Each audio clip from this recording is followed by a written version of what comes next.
Hello, good morning. मैं मनीष कुमार एक बार फिर से झारखंड के जेपीएससी 2026 के एग्जाम हेतु बहुत सारे इम्पोर्टेंट सवाल के साथ आपके सामने फिर से लाया हूँ अंक प्लस के यूट्यूब चैनल पे। झारखंड के टॉप 100 जीके सवालों का पार्ट 2। और आज हम लोग बात करेंगे झारखंड के जीके का। तो हम लोग बात करेंगे झारखंड का इतिहास कब से आरंभ हुआ माना जाता है। झारखंड का इतिहास, हिस्ट्री ऑफ झारखंड जो है वो कब इनिशिएट होता है, कब स्टार्ट होता है। क्या बोल रहा है? Start of history. किसकी हिस्ट्री? झारखंड की। ठीक है। तो झारखंड की हिस्ट्री कब स्टार्ट होती है सर? झारखंड की हिस्ट्री पूर्व पाषाण काल में स्टार्ट होती है। पूर्व पाषाण काल बोले तो बिफोर बिफोर पैलियोलिथिक पीरियड। ठीक है।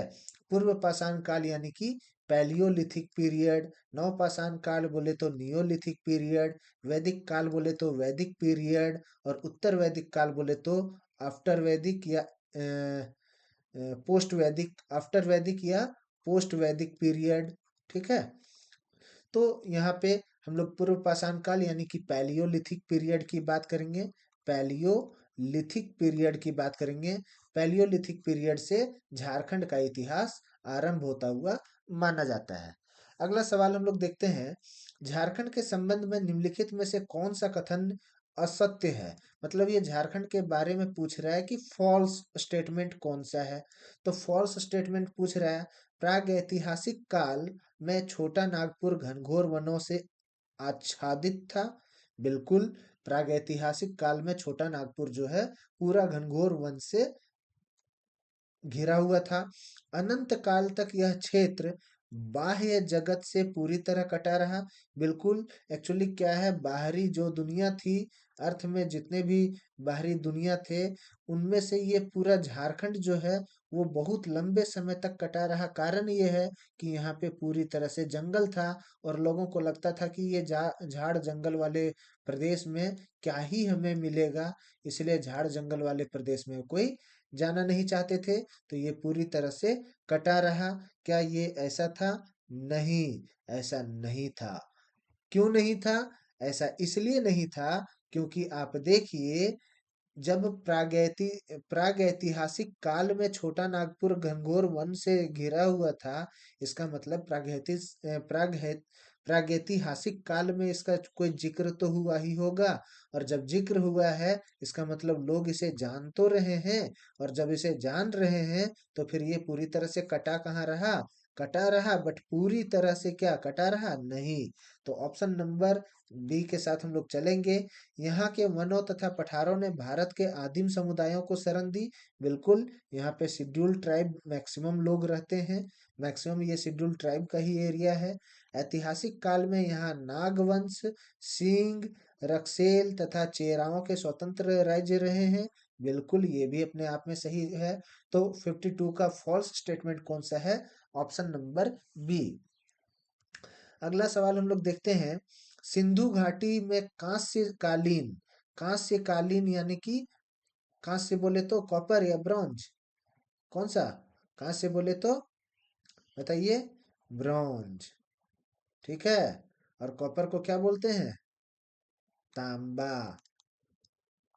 तांबा मतलब कॉपर, ब्रॉन्ज मतलब कांस्य।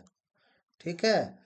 तो कांस्यकालीन संस्कृति मतलब ब्रॉन्ज एज की बात कर रहा है। कहाँ? सिंधु घाटी बोले तो इंडस वैली, इसको IVC, इंडस वैली के समय में, इंडस वैली में ब्रॉन्ज एज में क्या पूछ रहा है? संस्कृति के विकास के समकालीन झारखंड में विकास किस तरह के प्रमाण मिलते हैं। कि इंडस वैली सिविलाइजेशन के टाइम में झारखंड में किस तरह का विकास हुआ था। तो क्या बुर्जू में स्लेटी पत्थर की पॉलिश हुई और छेनी का मिलना,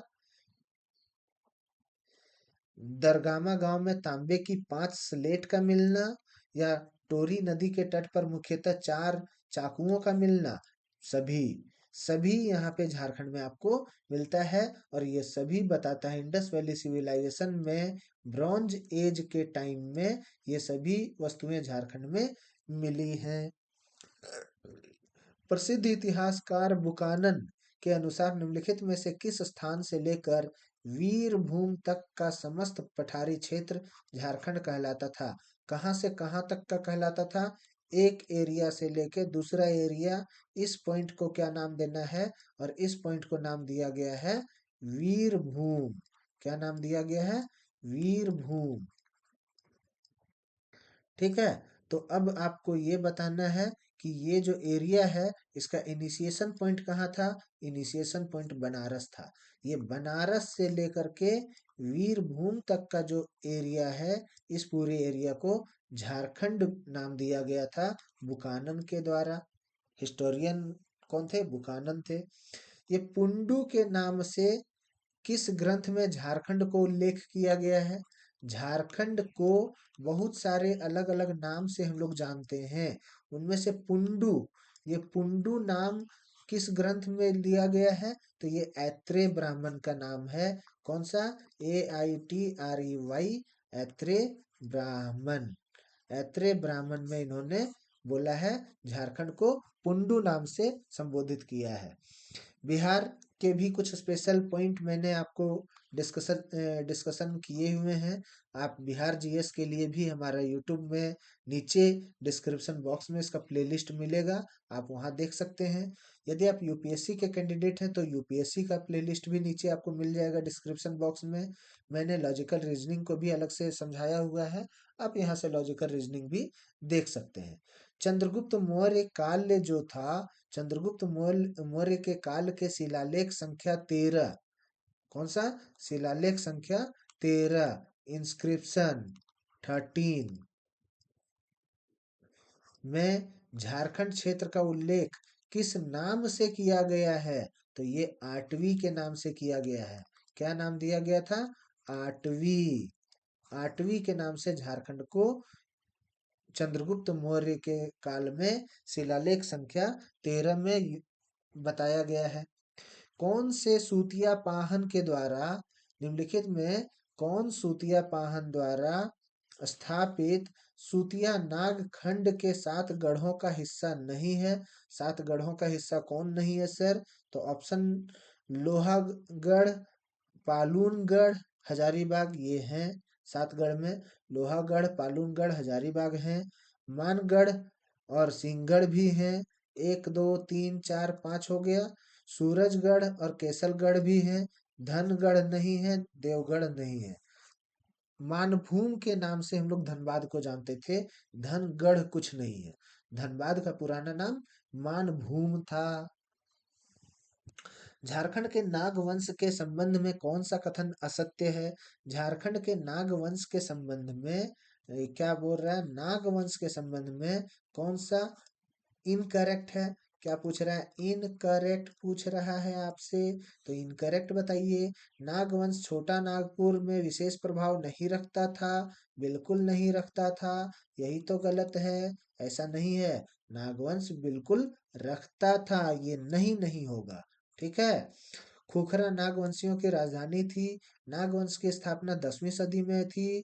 मनी फुकुट फनी मुकुट राय नागवंश का पहला शासक था। बिल्कुल, फनी मुकुट राय। अकबर के शासन काल में झारखंड का प्रमुख शासक वंश कौन था? अकबर के काल में झारखंड का प्रमुख शासक वंश कौन था? अकबर। आपको याद है? भाजसा,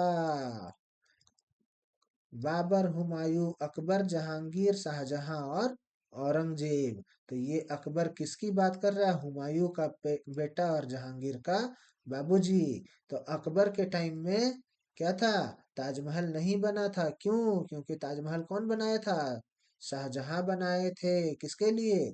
मुमताज के लिए। बात समझ में आया? बाबर के बाद हुमायूं, हुमायूं के बाद अकबर। अकबर के टाइम में झारखंड का प्रमुख शासक वंश कौन सा था? तो कोकरटक का नागवंश था। पलामू में चेरो था और सिंघभूम में सिंह था। सभी थे, सभी थे, बिल्कुल थे। इब्राहिम खान ने कोकरह पर आक्रमण 1615 ईस्वी पर कर किसे बंदी बनाया था? इब्राहिम खान इब्राहिम खान जो थे, उन्होंने 1615 ईस्वी में कोकरह पे आक्रमण किया और किसको बंदी बनाया? तो बंदी बनाते हैं वो दुर्जन साल को। अगला सवाल से पहले मैं आपको बताऊं कि मैंने करंट अफेयर का भी वीडियो बनाया हुआ है, एमसीक्यू। मैंने कुछ इंपॉर्टेंट एमसीक्यू कंप्यूटर के भी बनाए हुए हैं, कुछ इंग्लिश के भी बताए हुए हैं और कुछ हिंदी के भी मैं बताया हुआ हूँ। आप हमारे यूट्यूब चैनल पे, जिसका डिस्क्रिप्शन बॉक्स में लिंक मिल जाएगा, आप वहां से विजिट करके देख सकते हैं। यदि आपको हमारा पढ़ाया हुआ समझ आ रहा है, आपके एग्जाम में कहीं बेनिफिट दे रहा है, तो आप बिल्कुल हमें कमेंट करें। आप कोई इम्प्रूवमेंट सजेशन दे सकते हैं, किसी प्रकार का सजेशन भी आप कमेंट कर सकते हैं। आपका कमेंट हमें एनर्जी प्रोवाइड करता है। और आपको वीडियो कैसा लगा, कमेंट करके मुझे ज़रूर बताएं। लाइक करें, शेयर करें, सब्सक्राइब करें और लोगों को कमेंट भी करें। निम्नलिखित में से कौन से नागवंशी शासक हैं जिन्होंने मुगलों की कैद से छूटने के बाद दोइसा में राजधानी स्थापित किया? कहा, नागवंशी शासक जिन्होंने दोइसा में राजधानी स्थापित किया मुगलों की कैद से छूटने के बाद। तो ये दुर्जन साल ही थे, अभी कुछ देर पहले मैंने बताया। दुर्जन साल में को इब्राहिम खान ने 1615 ईस्वी में अरेस्ट कर लिया था। और अरेस्ट करने के बाद ये 1615 ईस्वी में जब अरेस्ट हुए, उसके बाद जब ये छूटे, तो मुगलों के कैद से छूटने के बाद इन्होंने अपनी राजधानी को शिफ्ट किया और दोइसा में इन्होंने अपनी राजधानी बना ली। उसके बाद हम लोग बात करते हैं, निम्नलिखित में से किसे न्यासी राजा कहा गया है? ये न्यासी राजा किसे कहा गया है? मेदिनी राय को। मेदिनी राय को न्यासी राजा के नाम से हम लोग जानते हैं। और अंग्रेजों के झारखंड में प्रवेश के समय कौन झारखंड का प्रमुख राज्य था? झारखंड का प्रमुख राज्य, निम्नलिखित में से कौन झारखंड का प्रमुख राज्य था? अच्छा अच्छा, झारखंड राज्य का प्रमुख हिस्सा ये पूछना चाह रहा है। एक्चुअली क्वेश्चन में मिसमैच है। अंग्रेजों के झारखंड में प्रवेश के समय निम्नलिखित में से कौन झारखंड का प्रमुख राज्य नहीं, यहाँ पे प्रमुख स्थान आप कह सकते हैं, प्रमुख स्थान था। तो राज्य भी कह सकते हैं, क्योंकि वहाँ छोटे छोटे पार्ट में तो राजा होते थे ना। तो एक झारखंड था जिसमें छोटे छोटे पार्ट में राजा थे, इतना बड़ा मिल करके बाद में झारखंड बना। उसी तरह हम आज जिसे इंडिया बोलते हैं, इंडिया में भी छोटे छोटे पार्ट में तो डिवीजन हुआ था। कहीं पे किसी और का राज्य है, कहीं किसी और का राज्य है, कहीं किसी और का राज्य है, कहीं किसी और का राज्य है। तो प्रमुख राज्य आप कह सकते हैं, बिल्कुल बिल्कुल ये प्रमुख राज्य कहा जा सकता है। तो ढालबुम में ढार राजाओं का राज था, सही बात है। पोरहाट में सिंह का राज था, सही बात है। और कोल्हान में हो का राज था, ये भी सही बात है। तो हम उपयुक्त सभी को सही मानते हुए आगे बढ़ेंगे। कोल विद्रोह 1831 से 32, 1831-32 में जो कोल विद्रोह जो हुआ, कोल आंदोलन जो हुआ, उनमें से कौन सा कथन सही है? सही है, इस विद्रोह में मुख्यतः मुंडा, उरांव, हो, चेरो, खाखर सभी जनजातियां शामिल थीं, बिल्कुल थीं। इस विद्रोह का प्रभाव सिंहभूम, रांची, पलामू, हजारीबाग, मानभूम अभी मैंने बताया, धनबाद, ठीक है, तो ये भी था। इस विद्रोह का मुख्य कारण आदिवासियों की भूमि पर आदिवासियों की भूमि पर गैर आदिवासियों कब्जे से उपजा असंतोष था, बिल्कुल, ठीक है। तो यहाँ पे ऑप्शन नंबर डी के साथ हम लोग चलेंगे और ऑप्शन नंबर डी के साथ हम लोग आगे बढ़ेंगे। अगला सवाल हमारा है, गंगा नारायण के नेतृत्व में गंगा नारायण के नेतृत्व में जो भूमि विद्रोह हुआ था, ठीक है, जल जंगल जमीन का जो विद्रोह हुआ था 1832-33 में, वो कहाँ हुआ था? ढालबुम में, बड़ा भूम में, पटकुम परगना में, सभी जगह पे हुआ था। पूरा झारखंड आप कह सकते हैं, ठीक है। झारखंड में हुआ था। आगे हम लोग बढ़ेंगे। आगे बढ़ने से पहले मैं बताऊं कि सीबीएसई 2026 अभी 31 जनवरी को जो पेपर हुआ था, 31 जनवरी 2026 को जो पेपर हुआ था, उस पेपर का पूरा पेपर एनालिसिस मैंने बताया हुआ है। वीडियो के नीचे डिस्क्रिप्शन बॉक्स में आपको प्लेलिस्ट मिल जाएगा। मैं नीट के प्रिपरेशन भी करवा रहा हूँ। मैं पिछले 8 साल से बायो का फैकल्टी रहा हूँ और बायोलॉजी मेरा अपना पुराना सब्जेक्ट है। मैंने मेडिकल स्कॉलर भी पास किया है, मेडिकल का एग्जाम भी पास किया हुआ है। मैं एक मेडिकल स्कॉलर भी हूँ।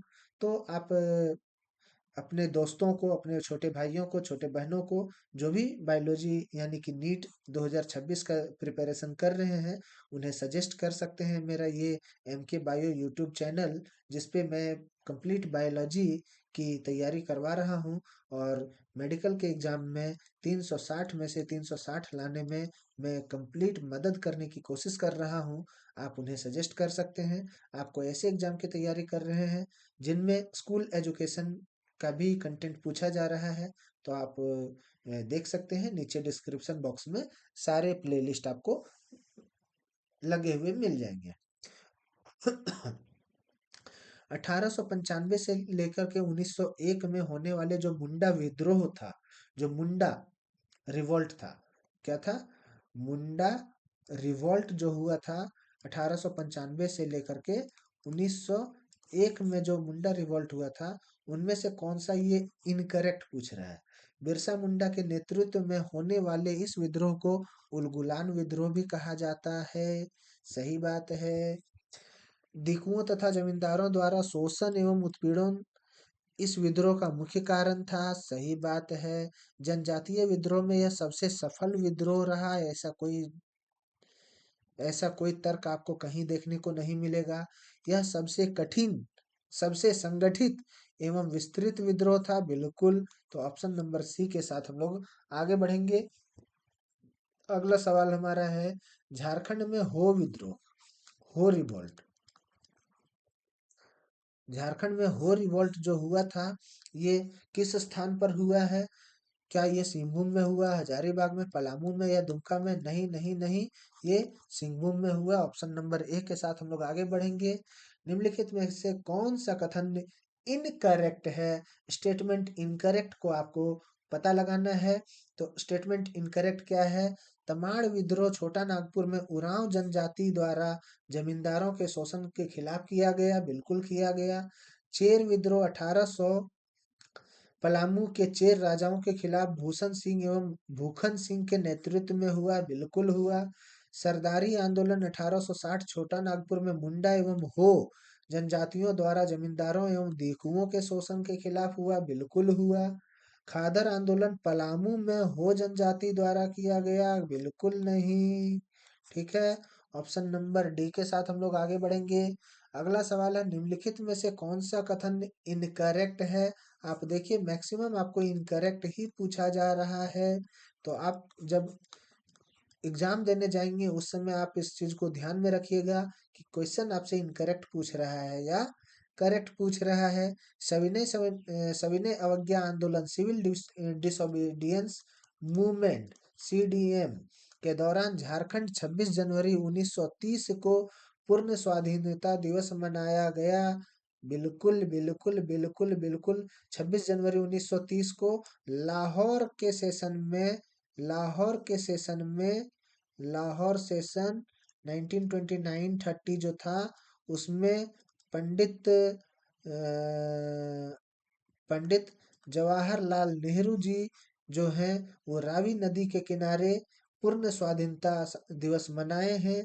कंप्लीट इंडिपेंडेंस डे मनाए थे और ये तिरंगा झंडा फहरा कर मनाए थे। बिल्कुल। स्वाधीनता आंदोलन के दौरान रांची में सक्रिय संस्था तरुण संघ पर प्रतिबंध लगाया गया। बिल्कुल। 23 जनवरी 1930 को महात्मा गांधी जमशेदपुर आए। 23 जनवरी 1930 को महात्मा गांधी जमशेदपुर आए? नहीं। ठीक है। 23 जनवरी 1930 को नहीं आए थे।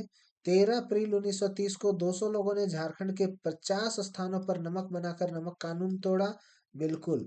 ये 23 तारीख वाला गलत है। 1928 की जमशेदपुर मजदूर हड़ताल निम्नलिखित में से किसके प्रयास से खत्म हुई? डॉक्टर सुभाष चंद्र बोस? नहीं, डॉक्टर नहीं थे। एक्चुअली मैंने डॉक्टर यहाँ पढ़ लिया, सॉरी। ये सुभाष चंद्र बोस जी की वजह से, नेताजी सुभाष चंद्र बोस की वजह से। आगे हम लोग अगला सवाल देखने से पहले, अच्छा अगला सवाल नहीं है यहाँ पे। अब मैं आपको बताऊं कि ये हमारा व्हाट्सएप चैनल है, ये हमारा व्हाट्सएप चैनल है। आप हमारे व्हाट्सएप चैनल को विजिट कर सकते हैं। ये वीडियो का पीडीएफ डाउनलोड करने के लिए आप टेलीग्राम ज्वाइन कर सकते हैं। आप एम के बायो का भी टेलीग्राम ज्वाइन कर सकते हैं, यहाँ पे भी आपको लिंक मिल जाएगा वीडियो के पीडीएफ डाउनलोड करने के लिए। और ये हमारा जो है, ये ब्राउन कलर में जो दिख रहा है, दिस इज आवर वेबसाइट के लिए मतलब दिया गया एक क्यूआर कोड है। यहाँ से आप हमारे वेबसाइट में कनेक्ट कर सकते हैं और हमारा वेबसाइट आपको एप्लीकेशन डाउनलोड करने का ऑप्शन देता है, जहाँ पे आप ऐप स्टोर या प्ले स्टोर के माध्यम से एप्लीकेशन डाउनलोड कर सकते हैं। और इसी के साथ हम आपसे अलविदा कहेंगे। और आज के वीडियो में इतना ही खास था, और इसी तरह बने रहिए हमारे साथ। लाइक, कमेंट, शेयर भी करें, हमारे चैनल को सब्सक्राइब भी करें, और सब्सक्राइब करने के बाद आप बेल बटन भी दबाएं, ताकि हमारा चैनल का नोटिफिकेशन सबसे पहले आप तक पहुंचे। धन्यवाद।